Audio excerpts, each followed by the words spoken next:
Hari ini kita antisipasi itu kewajiban. Status itu Pak, apakah terlalu berbahaya atau Enggak. Toh kita juga setiap tahun kita berusaha, misalnya untuk kali ya sedikit-sedikit lah kita buat sodetan-sodetan untuk antisipasi dalam rangka menormalisasi kembali jalur, alur dan lain sebagainya. Terkait dengan tanah yang longsor, tebing-tebing yang longsor, kita terasering. Itu kita perbuat sudah 5 tahun ke sini, alhamdulillah. Terasa sekali yang biasanya langganan sekarang mudah-mudahan selamanya tidak. Kalau yang gempa bumi gimana itu Pak? Ya, kalau gempa bumi kita kan menunggu petunjuk dari Badan Klimatologi Meteorologi yang antisipasi itu kan hasil deteksi berdasarkan radar-radar yang ada. Dan ini mah nyambung dari atas ke bawah, dari pusat ke daerah. Paling bagus Pak, antisipasi bencana itu harus seperti apa menurut Bapak? Ya seperti ini udah maksimal. Masih ini maksimal. Oh, paling bagus lagi. Gimana? Ya Kunian mah alhamdulillah kemarin kami dapat penghargaan dalam Hari Kebencanaan Provinsi Jawa Barat. Ya Kuningan terbaik dalam rangka pengelolaan, kekompakan, termasuk tadi kita saksikan dan ini sudah sejak lama saya pernah melantik desa siaga bencana.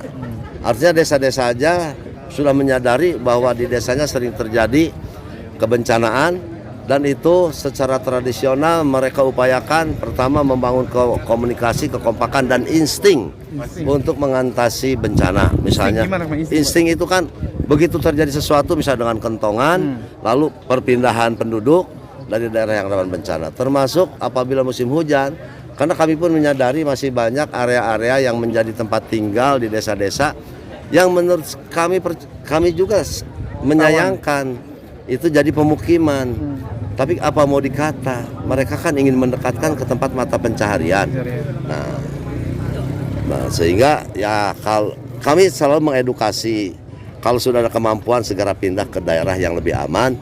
Mangga kalau bercocok tanam, berkebun, bermata pencaharian di tempat semula. Tapi jangan sampai bermukim di sana. Karena dari sisi kelayakan tidak layak. Pak terkait pengelolaan kata Bapak kan kita dapat penghargaan. Berarti pengelolaan bencana di kita udah sangat bagus gitu Pak. Atau gimana Pak? Ya pokoknya mah kita juga kan semua juga itu buktinya penghargaannya ada dari BPBD provinsi ya.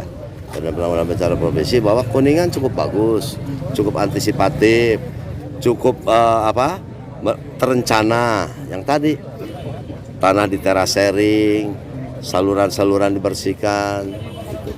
Saya sudah mengeluarkan beberapa instruksi ya, desa-desa untuk mulai lagi gerakan Jumat bersih Jumsi.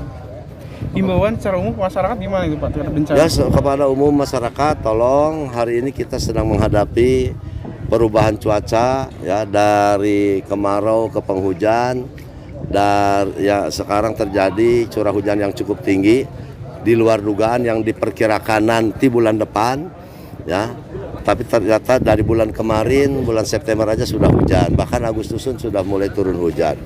Nah untuk itu antisipasi saja. Pertama bersihkan lingkungan masing-masing.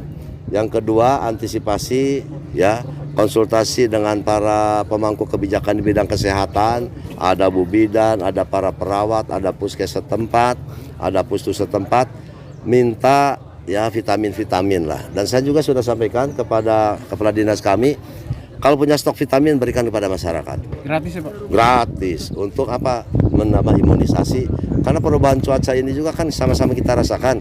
Bapak-bapak juga kan mungkin tiba-tiba batuk pilek dan lain sebagainya. Itu salah satu. Yang terakhir ya kami menghimbau pada masyarakat untuk ya waspada apalagi hujan dan lain sebagainya yang cukup deras, yang tinggal di tingkat kemiringan lereng-lereng ya untuk sementara lah khususnya di malam hari ngungsi aja ke bawah.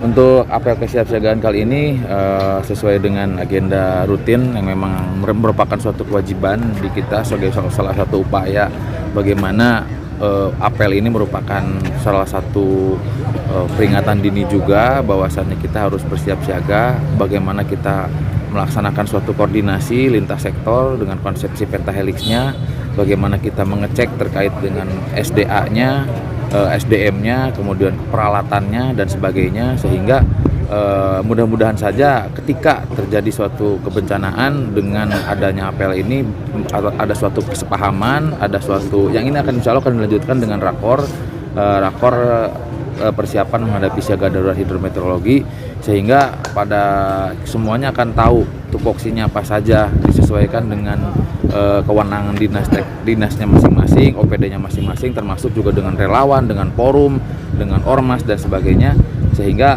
ketika suatu saat dibutuhkan terjadi kebencanaan, segala sesuatunya bisa berjalan dengan optimal gitu, tanpa ada gagap ataupun juga hal-hal yang kurang yang pada akhirnya menghambat terhadap penanganan kebencanaan yang ada.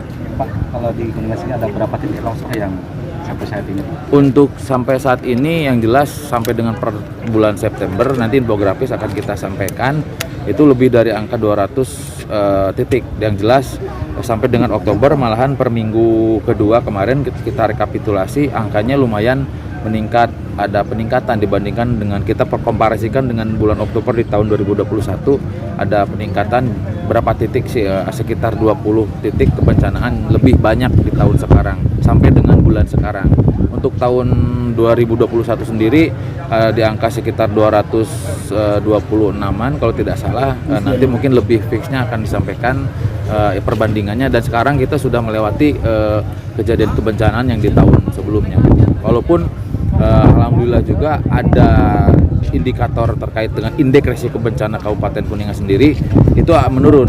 IKD-nya kita, indeks ketahanan daerahnya kita mengalami peningkatan, IRB-nya mengalami penurunan.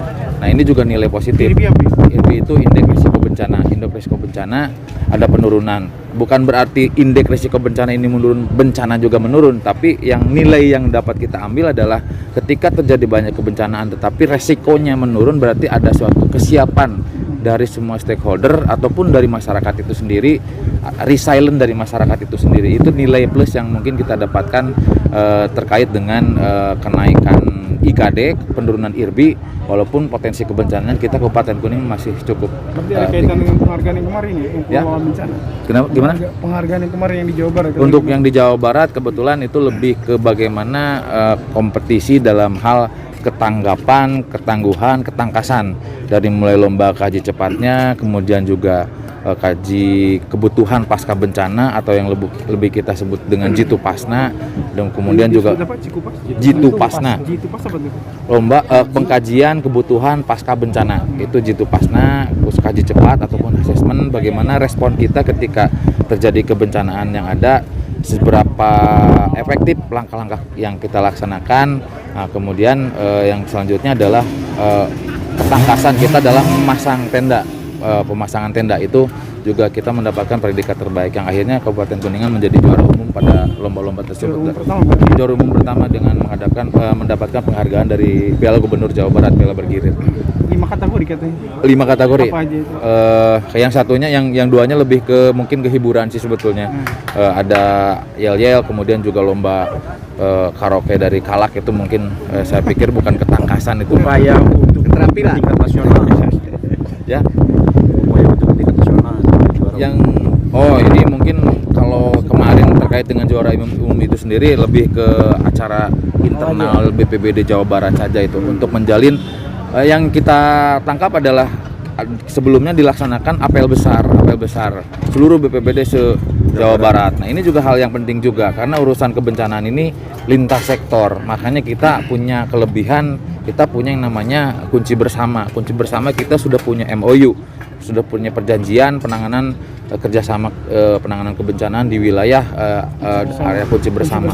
Ini sangat penting sekali. Kita tanpa ada embel-embel tendensius apa-apa, karena banyak kejadian ketika di daerah perbatasan, baik sarana prasarananya itu kadang-kadang mungkin lempar tanggung jawab kan seperti itu. Itu udah wilayah mana. Tetapi dengan adanya kunci bersama sendiri, kita ada kerjasama terkait penanganan kebencanaan, insya Allah urusan kebencanaan adalah urusan kita bersama. Yang penting terselesaikan dulu. Tadi Pak Bupati bilang soal desa siaga bencana itu. Desa tangguh bencana. Nah, ini juga salah satu upaya bagaimana kita mencoba mewujudkan secara bertahap ketangguhan ataupun penanganan kebencanaan ini adalah urusan kita bersama. Apalagi sudah jelas di dalam Undang-Undang Desa juga bahwasannya desa harus mengalokasikan terkait dengan upaya anggaran dari dana desa terkait dengan upaya-upaya mitigasi kebencanaan. Karena yang sekarang harus kita optimalkan adalah bagaimana merubah paradigma from risk to resilient. Bahasa sederhananya adalah mencegah lebih baik daripada mengobati.